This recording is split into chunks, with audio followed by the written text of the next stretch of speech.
মাছটাকে নিচে টানলে থাকবে, নিচে টানলে থাকবে না।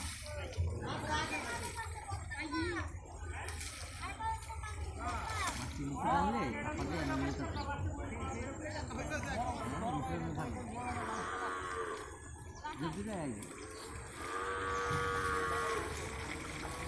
এই মাঝখানের পানিটা কমাও, শিং মাছ কই?